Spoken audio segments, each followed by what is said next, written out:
Because to be honest, Bud, they got him at #1 pound for pound, him and Inoue, you know what I'm saying? And the way I see it, my boxing brain is the only person I can actually see got a chance to actually beat him is you. Yeah. You know what I mean? So I think that's when we'll kind of make it more like one of those moments. That's the fight that everybody wants to see. Yeah. I want to do it. Do you respect him as like when he's like, yo, I'm on my last, I got a couple fights left, I'm at the end, I'm only trying to get mega fights, so I don't know. Do you respect that, or do you be like, nah, I understand it, but don't lie or cap to the net and make it seem like I had the opportunity to fight you and I didn't. I never did. You know what I'm saying? And then that one time that I did, we said they called, and we said We never heard nothing else back about it. Yeah. So right. I mean, I respect it though. I mean, get your money. You know what I'm saying? Do your thing, but don't be capping on the net, acting like this. All right, fight fans, the young lion is back and he's hungry. Jaron "Boots" Ennis is roaring louder than ever, calling out Terence "Bud" Crawford without hesitation. Boots didn't hold back, saying loud and clear that this is the fight everyone wants, and he's ready to make it happen. Confidence, hunger, and legacy, he's chasing it all, and he wants Crawford standing across from him when it's time to prove he's the future of boxing. About the Terence Bud Crawford fight. I'm tired of answering questions about it.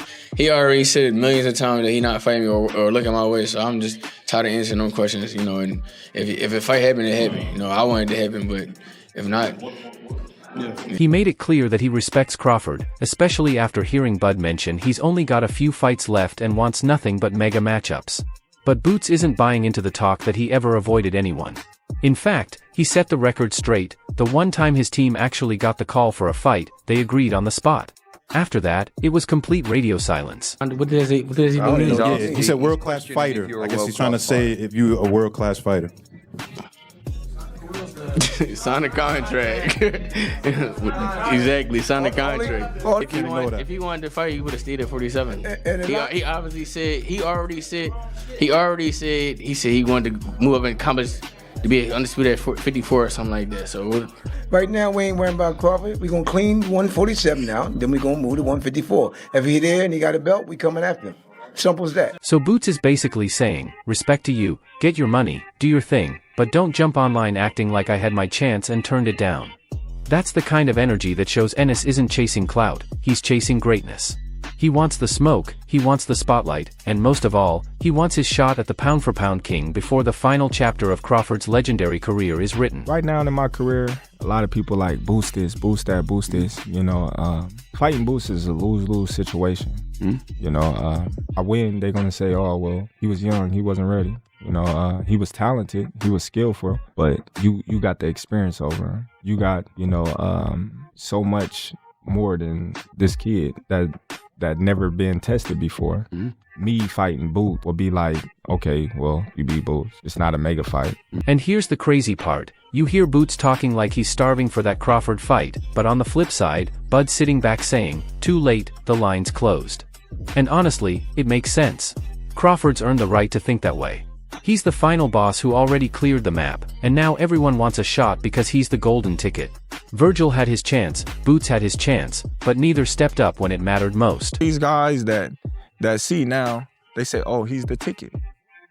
Win, lose, or draw, he's the ticket. I'll fight Terence Crawford. Come on, man. Boots had a chance to fight me. Virgil Ortiz had an opportunity to fight me, but now everybody, oh, I'll fight Terence, or I'm this, I'm that. I'm like, okay, cool. Crawford's like that teacher who offered extra credit all semester. Nobody showed up, and now everyone's begging the night before finals. Too bad. Pencils down. Bud's already writing his exit story. And that's exactly what makes him so dangerous. He's not chasing anyone, they're chasing him. At this point, Crawford isn't looking for the fight, he is the fight.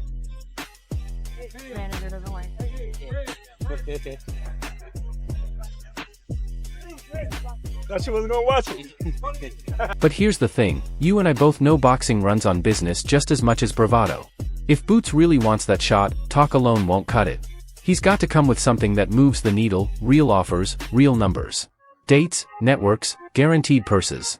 That's how you turn callouts into contracts and words into war. Y'all had y'all opportunity, y'all went elsewhere. But now that y'all see I'm the ticket, now y'all like, oh yeah, we want to fight Terence Crawford. We want Terence Crawford. That's the narrative now. We want to fight Terence. I'm all for the drama, but at the end of the day, fights only happen when money, timing, and ego align. So yeah, credit to Boots for calling it out. He's got the hunger and the resume to back it up. But you can't complain about missed opportunities if you're not willing to build the bridge to them. If he truly wants to be the one to close Crawford's chapter, it's time to make the moves, negotiate smart, promote hard, and stay ready for when Bud finally says go. Because once that bell rings, there's no sympathy, only legacy. Makes a whole lot of sense, and the fight that stylistically will be, oh my goodness, is a fight between Terence Crawford and Jaron Boots Ennis. I don't think I think that's going backwards for Terence. To that point, Jaron doesn't have the kind of accolades. He doesn't sell to the mass and all these. So this fight was perfect timing for both these guys. And just when you thought the Crawford versus Boots talk was heating up, here comes Tim Bradley kicking the door down like that uncle who crashes the barbecue and serves himself first. Bradley didn't just question Boots, he hit him with the classic, "Who you beat, though?" It's like pulling up with straight A's in middle school and saying you're ready for Harvard. Bradley's not buying the hype, and he's making it clear that talent alone doesn't earn you a seat at the grown man's table. As Boots' fault, it's a different type. Like, you can be riding that wave. You've been getting all these knockouts of all these other different guys, but you've never been in the ring with an animal like Crawford. And when you get in there for the first time and you get hit upside your head, I would hate for him to get in this type of fight. And honestly, I get where he's coming from. Boots looks like a monster against the level of guys he's been fighting, but Crawford is a whole different animal. That's like going from sparring with your little brother to catching a right hook from Mike Tyson in your own living room. Bradley's point is simple: before you start talking about climbing Mount Bud, you better prove you can handle a few storms from real veterans first. And he's a spectacular fighter. Boots is a spectacular fighter. I'm a fan.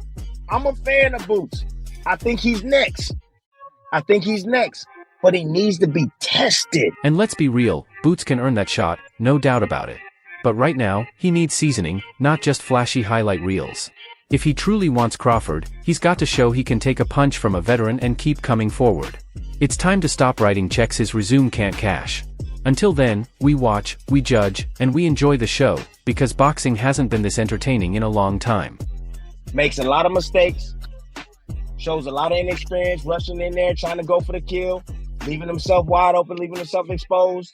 There's a lot of things that come along with that. And guess what? When you get in the ring with a Crawford that knows how to use his feet, that knows how to move and let you come to him, and so on and so forth, guess what? He gonna set you up, he gonna lay a trap, and he gonna catch you, and he gonna knock you. And just when Bradley was out here shutting the door on Boots like a grumpy bouncer, Eddie Hearn comes crashing in like, "Hold up, lads, let's make Ennis versus Crawford happen."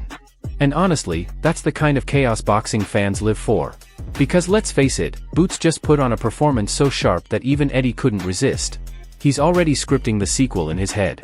We're talking about two of the slickest technicians in the sport, both dangerous, both ruthless, and both with that killer instinct to not just beat you, but erase you from the highlight reels. That's the kind of matchup where you don't dare blink, because one mistake could turn into a career-defining moment. I'll lure Crawford back after Canelo, do you think? Boots against Crawford is the best fight in boxing. Unbelievable fight. But look, he's got Canelo and, but I just, as a fan, for me, you got two of the best technicians in the sport. And tell me you wouldn't pay ridiculous money to see if the young lion really has the bite to take down the king before he walks away. Because let's be honest, if Crawford's truly on his last lap, you don't waste it on tune-ups, you go for greatness. And Boots? He's the perfect storm, young, hungry, and bold enough to believe he can crack the code no one else has solved. That's not just a fight, that's a generational clash. And if it ever gets signed, you and I both know the boxing world will stop spinning until that final bell rings. Ennis, right, he's got incredible skills. He's got tremendous IQ, he's got great footwork, but he's also spiteful. And you look at fighters in the past that have got great skills, sometimes they haven't got devastating punch power. They're not trying to force a stoppage. They're not spiteful with it. He is. He's 34 wins with 39. So just when Eddie Hearn was hyping up Boots versus Crawford like it's the fight to make, Blue Blood comes crashing in with receipts like a lawyer in the final scene of a courtroom drama. He's claiming Crawford already wanted Boots, the call was made, Crawford said, "Let's do it," and then suddenly, Showtime's calendar got busier than a Black Friday sale at Walmart. No dates, no movement, just a whole lot of "we'll see." And according to Blue Blood, there were more excuses than a kid explaining why his homework's missing. If that's true, then Boots wasn't ducking Crawford inside the ring, he got ducked outside it by his own network scheduling. Imagine grinding for your dream fight only to be told, sorry, Tank's got Saturday, Canelo's got next month, and you'll just have to wait. That's not ducking, that's boxing politics at its finest. Make Jaron Ennis versus Terence Crawford. This is what Steven Espinosa said. He said there's no dates, and then he said that if they did make the fight, they wanted to be in full control. And then you saw the interview he did where Steven Espinosa said the reality is he did not want to step on the toes of Errol Spence and Al Heyman and make a fight with Jaron Ennis. And here's the savage part. Crawford's out here proving he's not the one dodging smoke. He's the one asking for it while everyone else is fumbling the bag. That flips the whole narrative on its head. You can't say Bud avoided Boots when Bud literally said, line them up, and the suits behind the scenes replied, sorry, Champ, Tank and Canelo got dibs on the calendar. Maybe next year. That's wild when you think about it. So now the real question is, did boxing politics once again rob us of a super fight?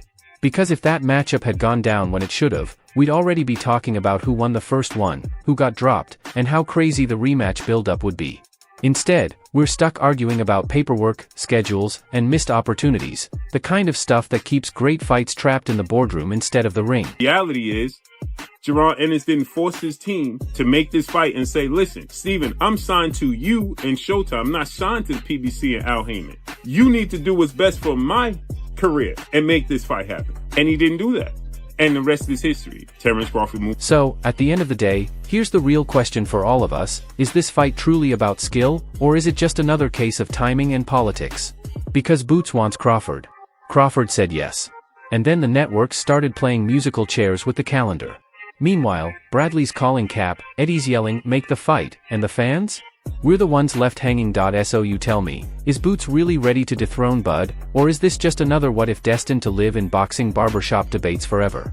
Drop your thoughts below. I want to see the hot takes, the bold predictions, and the straight up arguments in the comments. And hey, don't forget to like, share, and subscribe to Boxing Hub. We keep it raw, we keep it savage, and we'll be right back breaking down the next big drama in this wild sport.